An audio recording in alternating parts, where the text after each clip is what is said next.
Hoi julle, ek sit vandag hier en brei en ek dink bietjie aan die lewe. Ons dink altyd, ons het nog baie tyd. Tot iets gebeur en skielik is alles anders. En dus dan wat familie sit met pyn. Maar ook met stres oor goed wat ons eintlik onreg gekry het.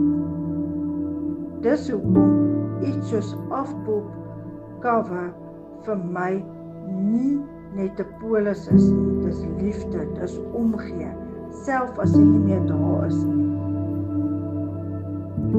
As jy ooit daaraan gedink het, of net wil seker maak, jou mense is okay, stuur vir my 'n boodskap.